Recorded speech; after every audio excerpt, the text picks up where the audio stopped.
भगवान वीरो मंगलम गौतमोगणी मंगलम कुंद कुंदार्यो जैन धर्मोस्तु मंगलम सर्वमंगल मांगल्यम सर्वकल्याणकारकम प्रधानम सर्वधर्माणां जैनं जयतु शासनम। नमः समय साराय स्वानुभूत्या चकासते चित्स्वभावाय भावाय सर्वभावांतरच्छिदे। वस्तु विज्ञान सार जो बहुत पुरानी पुस्तक है, गुरुदेव की हाजिरी में ही जिसका प्रकाशन हुआ और जिसमें बहुत ही महत्वपूर्ण विषय समाहित किए गए, उसमें अंतिम प्रकरण के रूप में जीव का कर्तव्य द्रव्य दृष्टि का अभ्यास ये विषय लिया गया है। तो कहते हैं कि प्रत्येक द्रव्य पृथक पृथक है, एक द्रव्य का दूसरे द्रव्य के साथ वास्तव में कोई संबंध नहीं है। इस प्रकार यथार्थतया जानने वाले को स्वयं द्रव्य की दृष्टि होती है और द्रव्य दृष्टि होने पर सम्यक दर्शन होता है। देखो, जिसे सम्यक दर्शन होता है उसे मोक्ष हुए बिना नहीं रहता, इसलिए मोक्षार्थी को सर्वप्रथम वस्तु का स्वरूप जानना आवश्यक है। पहली बात ये रखी कि प्रत्येक द्रव्य पृथक पृथक है, जीव पृथक और अनंत परमाणु पृथक पृथक। यहाँ तो ये सिद्ध करने वाले हैं जो भाई साहब बताते थे अभी कि कर्म स्कंद हैं, तो कर्म स्कंद हैं और उन स्कंदों में रहे परमाणु स्वतंत्र स्वतंत्र अपने गुणों के भावों से परिणमित हो रहे हैं, है ना। जिन्हें स्कंद अवस्था में अपन ज्ञानावरणी, दर्शनावरणी, मोहिनी आदि इत्यादि उनका नामकरण वो निमित्त नैमित्तिक व्यवस्था से या उस विवक्षा से किया गया है। यहाँ से ही पॉइंट उठाया कि प्रत्येक द्रव्य पृथक पृथक है, एक द्रव्य का दूसरे द्रव्य के साथ वास्तव में कोई संबंध नहीं है। जिसने इस बात को समझा उसे स्वद्रव्य की दृष्टि होती है और द्रव्य दृष्टि होने पर सम्यक दर्शन होता है। सम्यक दर्शन हो जिसे हुआ उसे मोक्ष हुए बिना नहीं रहता, इसलिए मोक्षार्थी को सर्वप्रथम वस्तु का स्वरूप जानना आवश्यक है। प्रत्येक द्रव्य पृथक पृथक है, एक द्रव्य दूसरे द्रव्य का कुछ भी नहीं करता, ऐसा मानने पर वस्तु स्वभाव का इस प्रकार ज्ञान हो जाता है कि आत्मा सर्व परद्रव्यों से भिन्न है तथा प्रत्येक पुद्गल परमाणु भिन्न है। यहाँ से बात जो अपन ने ग्रहण की कि प्रत्येक द्रव्य पृथक पृथक है, एक द्रव्य दूसरे द्रव्य का कुछ भी नहीं करता, इतना मानने पर वस्तु स्वभाव का इस प्रकार जानना हो गया कि आत्मा सर्व परद्रव्यों से भिन्न है और प्रत्येक पुद्गल परमाणु भिन्न है। तो पुद्गल परमाणु अभी अपन स्थूल अपने क्या कथन करेंगे, जीव भिन्न है, कर्म भिन्न है, ऐसा बोलते हैं ना। तो वो बात तो ठीक है, लेकिन वो स्थूल है बात। कर्म हैं वे भी स्कंद रूप हैं और स्कंद में एक एक परमाणु भिन्न भिन्न है। यानी एक कर्म के स्कंद रूप जो उसकी अवस्था कही जाती है, उस स्कंद में अनंत परमाणु हैं और वे सब परमाणु अपनी अपनी सत्ता से स्वाधीन बने रहे हैं, परिणम रहे हैं। इसलिए वो लक्ष्य में लेकर अब यहाँ पर सिद्धांत घटित करेंगे। देखो, प्रत्येक पुद्गल परमाणु भिन्न है, दो परमाणु मिलकर एक रूप होकर कभी कार्य नहीं करते। यहाँ से देखो, दो परमाणु मिलें और फिर वे एक रूप हो जाएं और फिर मिलकर कार्य करें, तो ऐसा कोई कार्य ही जगत में नहीं होता। बहुत गंभीर बात है।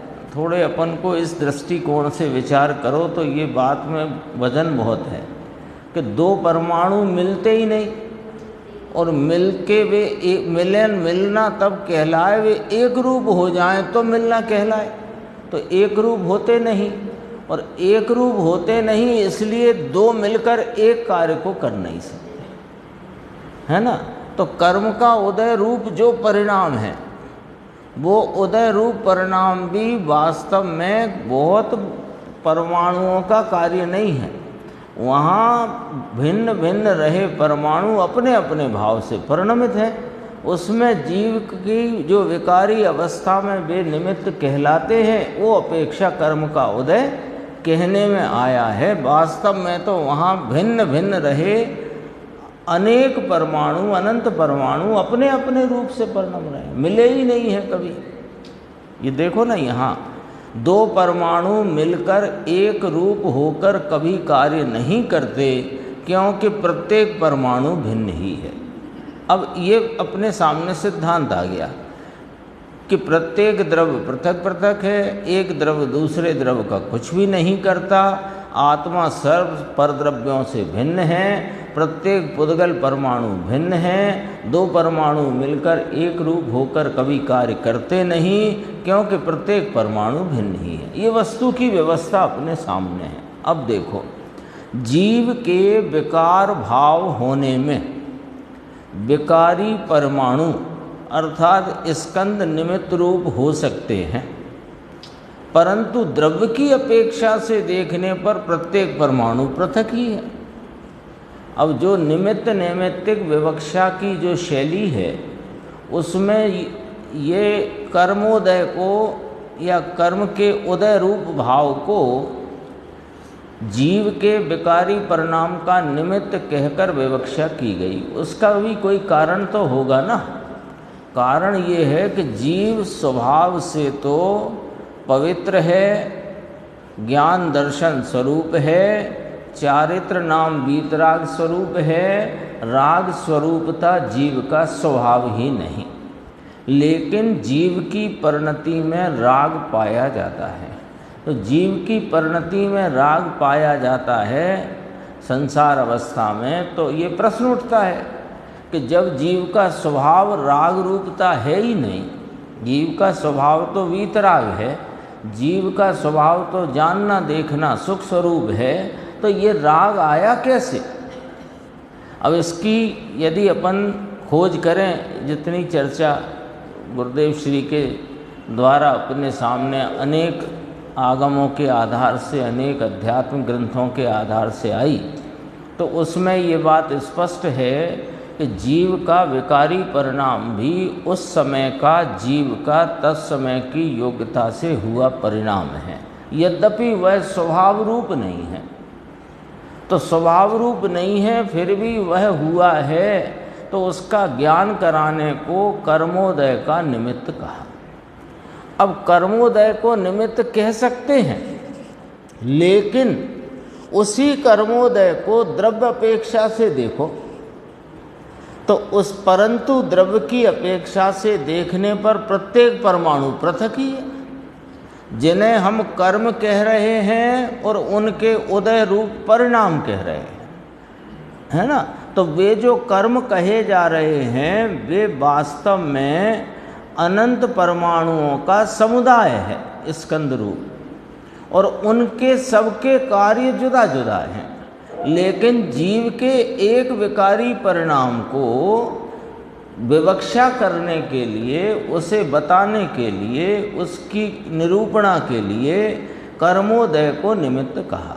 तो ऐसा कहने का कोई प्रयोजन है, इतना ही प्रयोजन है कि जीव निर्विकारी स्वरूप वाला होने पर भी विकार क्यों हैं, इतना बताने के लिए। यद्यपि कि वह विकार उसकी तत्समय की योग्यता से पर कारकों से निरपेक्ष स्वतः हुआ है। गाथा 62 पंचास्ति का है ना। लेकिन अब कहते हैं कि जिस कर्मोदय को तुम निमित्त रूप कह रहे हो उसी की अपन और खोज करें, उसी का स्वरूप समझने की और चेष्टा करें, तो द्रव्य की अपेक्षा देखा जाए तो वहाँ जो कर्म उदय रूप परिणाम से परिणमित हुए हैं वे कर्म स्कंद अनंत परमाणुओं का समुदाय है और वहाँ प्रत्येक परमाणु पृथक पृथक है, अलग अलग है, जुदा जुदा है। फिर इसी को आगे जो पीछे आ गया था उसी को लिया कि दो परमाणु कभी भी मिलते नहीं और एक पृथक परमाणु जीव को कभी भी विकार का निमित्त हो नहीं सकता। निमित्त कहा तो गया प्रयोजनवशात। जीव के संसार अवस्था में विकारी परिणाम की निरूपण में प्रतिपादन में वहाँ कर्मोदय को निमित्त कहा तो गया, पर उसको उसके वस्तु स्वरूप को समझने जाएं तो कर्म जिसका उदय रूप परिणाम, तो कर्म कोई द्रव्य है कि नहीं, अनंत परमाणुओं का समुदाय रूप स्कंध है। अब उसमें एक एक द्रव्य को यदि पृथक देखोगे तो वहाँ तो जितने परमाणु हैं उतने पृथक पृथक स्वतंत्र रहे हुए और स्वतंत्र परिणमते हुए। तो दो परमाणु मिल नहीं सकते कभी, दो परमाणु मिलके एक परिणाम को कर नहीं सकते, इसलिए दो परमाणु मिलते नहीं और एक पृथक परमाणु जीव को विकार का निमित्त होता नहीं। आई बात ख्याल में? तात्पर्य ये है कि प्रत्येक द्रव्य भिन्न है, ऐसी स्वभाव दृष्टि से देखा जाए तो, समझा जाए तो, और यही स्वीकार करना लाजमी भी है ना। ऊपर कथन उसका हेडिंग है ना, जीव का कर्तव्य द्रव्य दृष्टि का अभ्यास, तो ये द्रव्य दृष्टि का अभ्यास ही है। तो कहा कि स्वभाव दृष्टि से कोई द्रव्य अन्य द्रव्य के विकार का निमित्त भी नहीं है। इस प्रकार अर्थात द्रव्य दृष्टि से किसी द्रव्य में विकार है ही नहीं, अरे जीव द्रव्य में भी द्रव्य दृष्टि से विकार नहीं, निर्विकारी है जीव द्रव्य दृष्टि से। और जिसको उस विकार परिणाम का निमित्त कहो तो वो परमाणु भी उसमें निमित्त हो नहीं सकता, क्योंकि परमाणु का एक एक परमाणु उसका जो वर्तमान परिणाम है वो निमित्त पने को प्राप्त नहीं, उसमें अनुकूलता का आरोप ही नहीं आ सकता। सिद्धांत है ना कि दो द्रव्यों के बीच में निमित्त संबंध नहीं, हाँ, दो द्रव्यों की वर्तमान पर्याय में ना। अब उसको भी और बारीकी से देखो, पर्याय को भी हमने जो पर्याय दृष्टि से देखेंगे वस्तु को, तब ये निमित्त नैमित्तिक की बात आती है। अब वो जो कर्मोदय में कर्मोदय रूप परिणाम, कर्म जो हैं स्कंद, पुद्गल स्कंद, उसका उदय रूप परिणाम गिना तो वो तो बहुत परमाणुओं का कार्य है। अब दो परमाणु मिलते ही नहीं और दो परमाणु मिलके कोई कार्य करते नहीं, तो वो जैसे उदय रूप परिणाम कहा जा रहा है वो वास्तव में तो भिन्न भिन्न रहे अनंत परमाणुओं का अपना अपना जुदा जुदा कार्य है। तो पृथक परमाणु का जो कार्य है वो जीव के विकार में निमित्त होता ही नहीं, है ना। तो एक द्रव्य दूसरे द्रव्य में इस प्रकार निमित्त हुआ नहीं। तो यानी मूल बात क्या खड़ी करी कि किसी द्रव्य में विकार है ही नहीं, परमाणु का जो परिणाम है ना। एक दिन और अपन ने चर्चा की थी, आपको याद हो, कि परमाणु जो द्रव्य है वो कभी विकार रूप परिणमता ही नहीं, शुद्ध ही है। और वो स्कंद रूप अवस्था में अपन कहते हैं कि वह अशुद्ध परिणमा है, वो भी हम स्कंद की अवस्था को देखकर कहते हैं। उस स्कंद में ही द्रव्य दृष्टि से देखो, स्कंद तो पर्याय कहलाई ना, एक तरह से समान जाति द्रव्य पर्याय। याद है ना आपको, अपन ने उस दिन चर्चा करी थी, समान जाति द्रव्य पर्याय, असमान जाति। तो समान जाति द्रव्य पर्याय कहलाई स्कंद। अब स्कंद तो वास्तव में वो जो अवस्था है वो तो वहाँ रहे प्रत्येक परमाणु की अपनी अपनी स्वाधीन अवस्था है, उसके स्पर्श रस गंध वर्ण भावों की अवस्था है। तो उनको देखो तो द्रव्य दृष्टि से एक द्रव्य देखो तो परमाणु है, और परमाणु की जो कोई अवस्था है वो विकारी है ही नहीं, वो शुद्ध है। और स्कंद की दृष्टि से अपन देखते हैं तो उदय रूप अवस्था, बंध रूप अवस्था, कल्पना तो नहीं है, लेकिन अनेक परमाणुओं की मिली जुली अवस्था को एक नाम दे देने की व्यवस्था है। क्यों? क्योंकि किसी भी परिणाम का विवक्षा की जाए, किसी भी कार्य की कथनी की जाए तो उसमें निमित्त का आरोप किया जाता है। नहीं करते, इसमें अपनी निमित्त उपादान वाले प्रकरण में आ गई थी बात कि निमित्त कहना ही क्यों फिर, तो कहा इसलिए कि जैसे घड़े की उत्पत्ति में कुम्हार ही निमित्त है, सुनार लोहार बढ़ई नहीं, इतना अन्य से पृथक कराने को उस प्रकार का आरोप किया जाता है ना।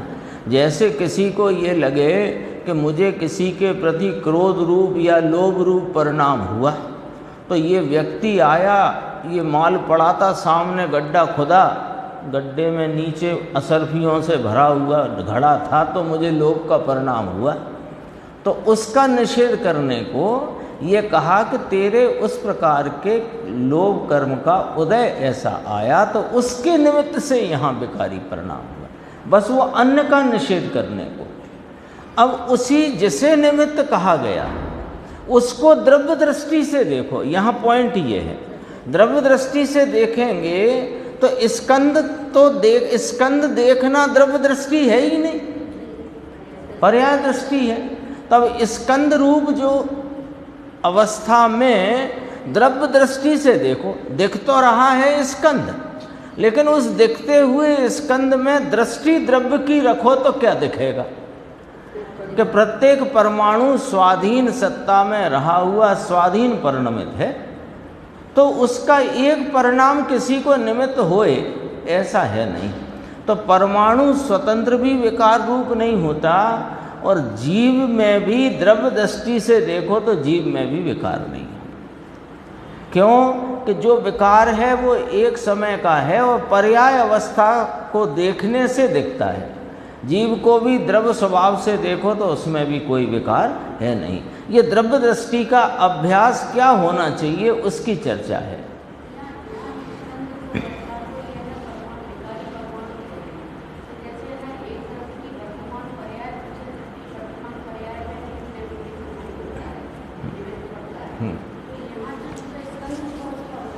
देखो, निमित्त नैमित्तिक कहा जाएगा जब भी कहा जाएगा तो जीव का परिणाम तो एक जीव का है वो, लेकिन उसमें जिसे निमित्त कहा गया वो कर्म का उदय भाव है।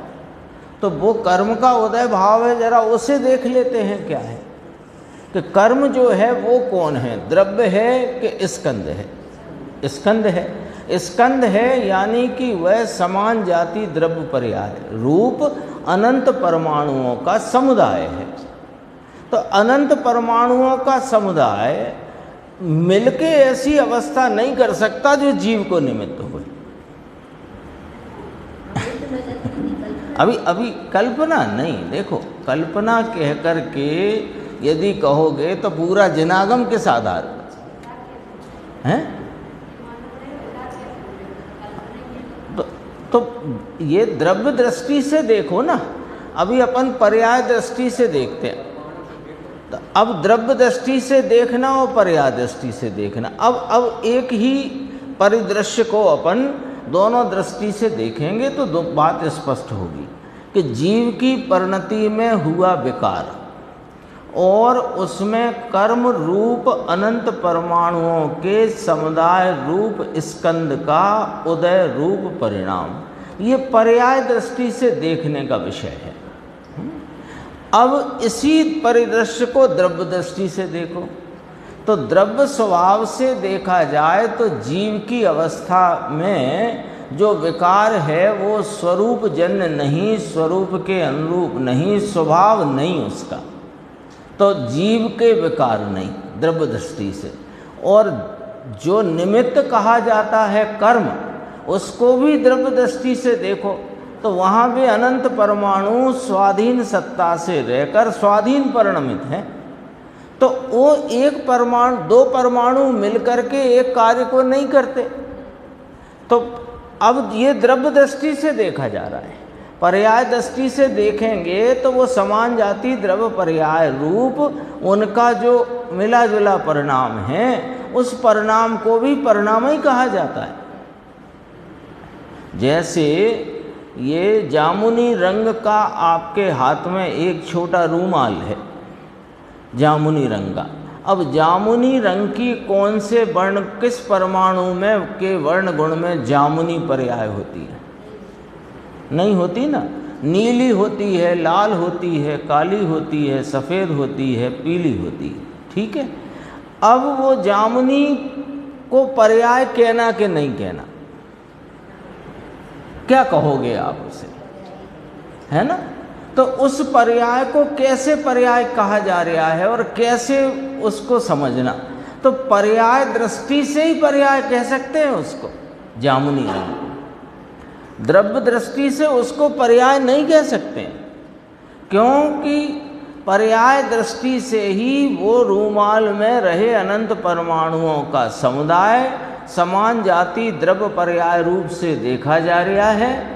और उस समान जाति द्रव्य पर्याय रूप से दिखाई देने वाले पुद्गल में कुछ परमाणु लाल वर्ण भाव से, कुछ परमाणु नीले वर्ण भाव से परिणमित हैं, और उन सबको एक साथ देखना, तो वो पर्याय कहलाई रूमाल की। ऐसे ही कर्म स्कंद में सब परमाणु अपने अपने भाव से परिणमित हैं, पर उन सबको पर्याय दृष्टि से वो कर्म उदय भी एक परिणाम कहलाए पर्याय दृष्टि से, लेकिन द्रव्य दृष्टि से वो परिणाम नहीं कहलाएगा। समान जाति जो पर्याय अपन कहते हैं वो वास्तव में पर्याय नहीं है, पर्याय नहीं है, वो अनंत स्कंदों को एक साथ दिखाई देने पर उसको पर्याय कहा गया। अपन ने उस दिन भी चर्चा करी थी। हाँ, और उसकी जो पर्याय होती है, हाँ, अब उनकी सबकी पर्याय भी मिली जुली दिखाई दे रही है, उसे भी एक पर्याय कहने की शैली है, व्यवस्था है।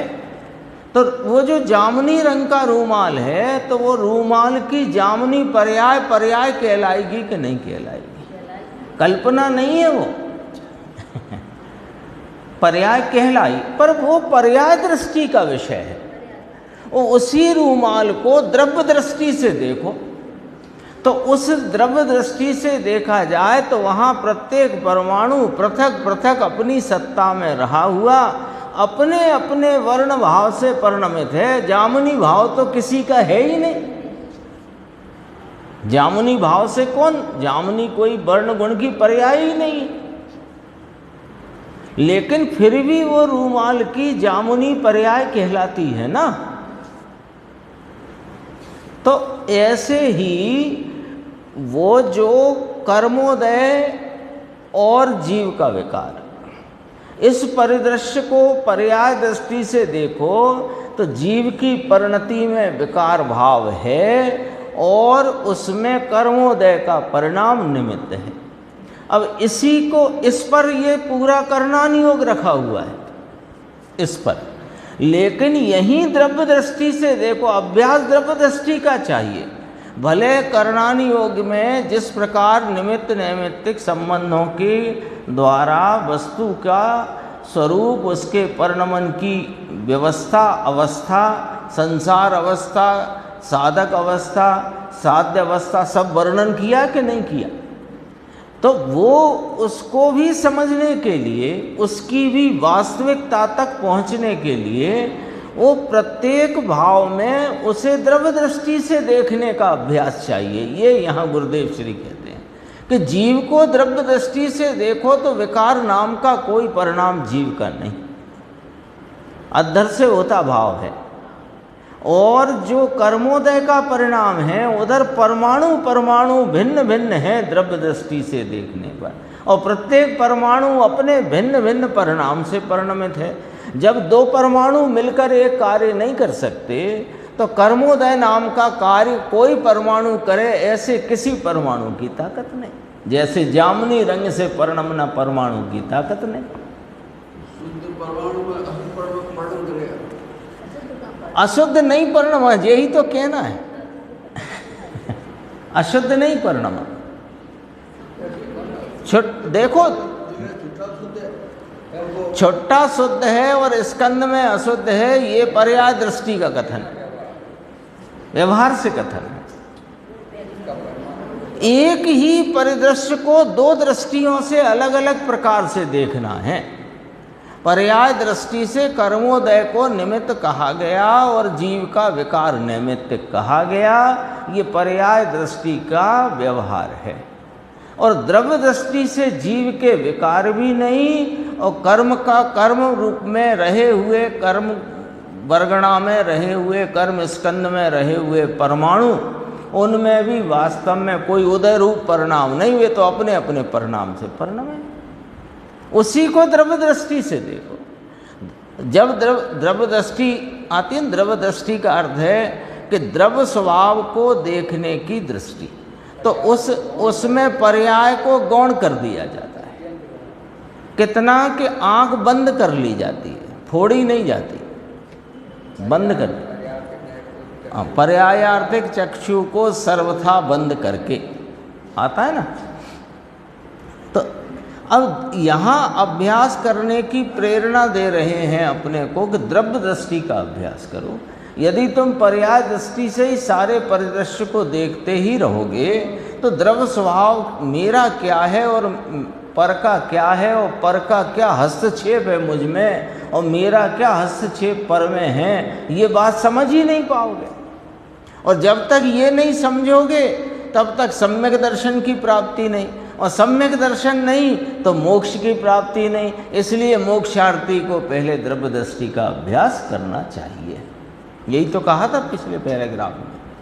सर एक और छोटा सा क्वेश्चन है, जैसे अभी अपन ने कहा ना कि स्कंद अनंत परमाणु, अगर माने बहुत से परमाणुओं का पिंड है, हाँ, तो प्रत्येक परमाणु में अपनी अपनी पर्याय, अपनी अपनी पर्याय। फिर जो तो टोटल जो स्कंद है माने अनंत पुद्गल है, तो वो अनंत पर्यायों का पिंड हो गया। तो हाँ, कैसे वो एक अनंत पर्यायों की, अनंत परमाणु की अपनी अपनी उस समय की पर्याय, और उन सब की जैसे अनंत परमाणु इकट्ठे दिखाई दे रहे हैं माने जानने में आ रहे हैं, ऐसे वे परमाणुओं की पर्यायें भी मिली जुली जानने में आ रही हैं। इसीलिए रूमाल का उदाहरण दिया था।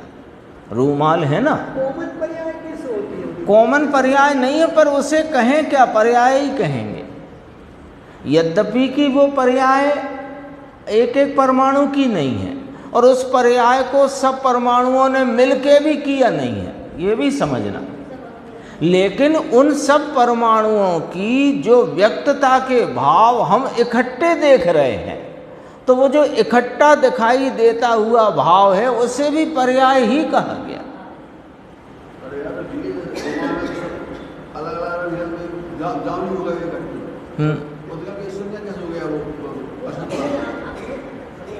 इसका देखो, स्कंद ही अशुद्ध है, स्कंद ही अशुद्ध है। स्कंद जैसे समझो कि वो अटपेरा वाला शुद्ध घी है, वो भी अशुद्ध है, और सामान्य घी है वो भी अशुद्ध है अपने द्रव्य दृष्टि के लिहाज से। वो चरणानी योग के लिहाज से नहीं कहते हैं, चरणानी योग के लिहाज से सामान्य घी अशुद्ध है वो। हाँ, यहाँ तो वो जो स्कंद है वो ही अशुद्धता ही तो है, वो मिल जाना ही अशुद्धता है। मिले हुए दिख रहे, आप देख रहे हो वो अशुद्धता देख रहे हो, वे नहीं हुए अशुद्ध। तुम देख नहीं रहे पृथक परमाणु, तो साफ दिखता नहीं, वो तो अतीन्द्रिय कहा आगम में। तो अतीन्द्रिय होने पर भी ज्ञान गोचर है, उससे द्रव्य दृष्टि से ज्ञान गोचर कर सकते हो। ज्ञान गोचर हो सकता है द्रव्य दृष्टि से। परमाणु मूर्तिक होने पर भी अमूर्तिक कहा, और इंद्रिय गम्य होने पर भी अतीन्द्रिय कहा। ये भी तो जरा समझो ये क्या कहना चाहते हैं। इंद्रिय गम्य स्कंद और स्कंद की अवस्थाएं हैं। स्कंद तो क्या, वो स्कंद की अवस्था ही है जो इंद्रिय गम्य है, वही मूर्तिक है। और परमाणु तो अमूर्तिक कहा गया और अतीन्द्रिय कहा गया। आपने कहा कि वो जामुनी कलर दिखाई देता है, तो ये अपने ज्ञान का दोष है? ज्ञान का दोष नहीं, ज्ञान की उस समय की ऐसी योग्यता है, और हमारा लक्ष्य पर्याय पर है। लक्ष्य जो विषय बनाया है उस प्रकार से जानने में आता है, कोई असत नहीं है। देखो ये पॉइंट पकड़ना, जामुनी दिखना असत भाव नहीं है। यदि असत हो तो ज्ञान में जानने में नहीं आए वो, लेकिन वहाँ जो कुछ भी दिख रहा है हम वहाँ उसके भिन्न भिन्न भाव को नहीं देख पा रहे। ये हमारे ज्ञान की उस समय की योग्यता का भाव है। केवल ज्ञानी तो देख रहे हैं, क्यों कि उनकी योग्यता परिपूर्णता के विकास को प्राप्त है। हम नहीं देख पा रहे, तो नहीं देख पा रहे इसे दोष नहीं कहना। ज्ञान में कभी दोष होता ही नहीं। ज्ञान तो अपनी उस समय की योग्यता प्रमाण में जैसा जितना जिस विषय को जानता परिणमता है। इसलिए तो कहा ज्ञेय से ज्ञान नहीं होता, ज्ञान का ही ज्ञान होता है। ज्ञेय से ज्ञान मानोगे तो फिर वो पर्याय से ज्ञान हुआ, वो सामने स्कंद की अवस्था से। तो लेकिन वो स्कंद की अवस्था नहीं है और जानने में आ जाए तो असत का ज्ञान नहीं होता, ये भी एक न्याय है। तो वो तो वैसी दिखाई दे रही है तो उसे पर्याय कहा गया। ऐसे ही कर्म स्कंद परम जो है वर्गणा, कर्म स्कंद रूप, उसमें जो कुछ भी भिन्न भिन्न परमाणु भिन्न भिन्नता से परिणम रहे हैं, उन भिन्न भिन्न परमाणुओं के भिन्न भिन्न परिणमन को हम इकट्ठा देख रहे हैं, तो उसे हम कर्म का उदय रूप परिणाम कह रहे हैं। देख रहे हैं माने जान रहे हैं, तो उसे हम कर्म का उदय रूप परिणाम बोलते हैं, और आगम भी बोलता है ऐसे ही। यही चर्चा उसमें आई है। भिन्न भिन्न परमाणु दिखे, भिन्न भिन्न परमाणु का परिणाम दिखे। तो पहले द्रव्य दृष्टि से भिन्न भिन्न परमाणु तो नक्की करो, तो उनका भिन्न भिन्न परिणाम नक्की हो जाएगा। देखो इसमें अभी ऊपर से देखना, ये चर्चा जो परमार्थ वचनिका है उसमें आगम पद्धति अध्यात्म पद्धति की जो बात है उसमें भी ये चर्चा ली गई। देखो द्रव्य दृष्टि से किसी द्रव्य में विकार है ही नहीं, जीव द्रव्य में भी द्रव्य दृष्टि से विकार नहीं है। अब अपने को लगेगा कि नहीं है तो क्या है कि सुनो, पर्याय दृष्टि से जीव की अवस्था में राग द्वेष होता है और उसमें कर्म निमित्त रूप होता है, किंतु पर्याय को गौण करके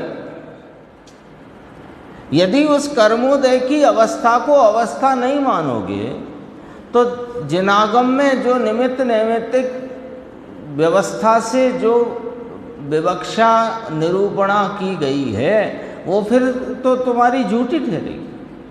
ऐसे नहीं है, लेकिन वहाँ पर्याय दृष्टि से देखने पर उस प्रकार का भाव है और उसको पर्याय दृष्टि से वह देखा जा सकता है। लेकिन पर्याय को गौण करो तो द्रव्य दृष्टि से देखा जाए तो कर्म कोई वस्तु ही नहीं रहा, कर्म नाम की कोई वस्तु नहीं जगत में। छह द्रव्य में कौन सा द्रव्य है कर्म द्रव्य? क्योंकि वह तो स्कंद है और स्कंद देखना पर्याय दृष्टि है, इसलिए द्रव्य दृष्टि से जीव के विकार का निमित्त कोई द्रव्य न रहा। अर्थात अपनी ओर से लिया जाए, अब अपनी ओर से लिया, निमित्त का तो मामला साफ कर दिया कोई निमित्त ठहरा ही नहीं।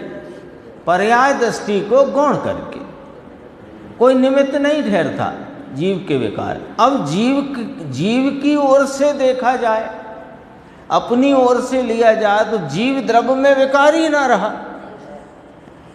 क्योंकि एक न्याय ये है कि जिसका निमित्त ही यदि आरोपित नहीं किया गया तो नैमित्तिक कहाँ रहा, ये न्याय है। ऐसा नहीं है कि निमित्त हो तो नैमित्तिक होता है, ये नहीं कहना है, लेकिन इसमें से न्याय पकड़ना है। जिसका निमित्त ही नहीं उस नैमित्तिक की क्या बात करना, तो वो विकार भी जीव के ना रहा, क्योंकि जीव के विकार का कोई निमित्त ना रहा, स्वभाव से होता नहीं और निमित्त कोई रहा नहीं। अद्धर से होता भाव जो है अवस्था में होता है और अवस्था दृष्टि को गौण कर दिया तो रहा ही नहीं। ये गुरुदेव श्री ने बहुत संक्षेप में बात करी, लेकिन ये बात बहुत मुद्दे की बात करी कि द्रव्य दृष्टि का अभ्यास क्यों करना और कैसे करना। क्यों करना कि द्रव्य दृष्टि का अभ्यास यानी एक द्रव्य और अन्य द्रव्य की भिन्नता का भान और उनके परिणमन की भिन्नता का भान हुए बिना सम्यक दर्शन नहीं होता, और सम्यक दर्शन बिना मोक्ष नहीं होता। तो हे मोक्षार्थी जीवो, तुम द्रव्य दृष्टि का अभ्यास करो। तो क्या है द्रव्य दृष्टि कि जगत में जितने द्रव्य हैं वे सब भिन्न भिन्न अपनी सत्ता में रहे हैं, सब अपने अपने परिणाम से परिणमते हुए हैं। एक द्रव्य दूसरे द्रव्य का कुछ करता नहीं है। दो परमाणु मिलकर एक कार्य को करें ऐसी कोई व्यवस्था नहीं है। ऐसा बराबर स्वरूप को जानना, ये यहाँ कहते हैं। इस प्रकार प्रत्येक द्रव्य भिन्न है ऐसी दृष्टि, अर्थात द्रव्य दृष्टि होने पर अब जब द्रव्य दृष्टि हुई तो राग देश की उत्पत्ति का कारण ही न रहा। अतः द्रव्य दृष्टि में वीतराग भाव की ही उत्पत्ति रही। अवस्था दृष्टि में यानी कि पर्याय दृष्टि में अथवा दो द्रव्यों के संयोगी कार्य की दृष्टि में राग द्वेषादि भाव होते हैं। देखो प्रयोजन तक पहुंचना है ना, वीतराग भाव की प्राप्ति कैसे हो, सम्यक दर्शन क्या है, वीतराग भाव, मोक्ष मार्ग क्या है, वीतराग भाव, और मोक्ष क्या है, वीतराग भाव। तो वीतराग भाव की प्राप्ति के लिए वीतरागता परिणति में प्रकट कैसे हो कि वो बस द्रव्य दृष्टि से ही हो सकती है। जब द्रव्य दृष्टि होगी तो पर्याय दृष्टि ना रहेगी और संयोगी दृष्टि नहीं रहेगी, तो संयोगी कार्य की दृष्टि भी नहीं रहेगी। ये संयोगी कार्य है जो कर्म का उदय कहा, जो जामुनी रूमाल कहा, संयोगी कार्य है। तो उसको देखोगे तो राग द्वेष आदि होते हैं, और उसी परिदृश्य में पर्याय को गौण करके द्रव्य स्वभाव को देखोगे तो वीतरागता उत्पन्न होती है। कर्म अनंत पुद्गलों का संयोग है, उस संयोग पर या संयोगी भाव का लक्ष्य किया तो राग द्वेष होते हैं, किंतु अपने असंयोगी आत्म स्वभाव की दृष्टि करने से राग द्वेष नहीं होते, अपितु उस दृष्टि के बल से मोक्ष ही होता है। इसलिए मुमुक्षु को द्रव्य दृष्टि का अभ्यास परम कर्तव्य है। ये वाली बात यहाँ पर देखो, अपन जरा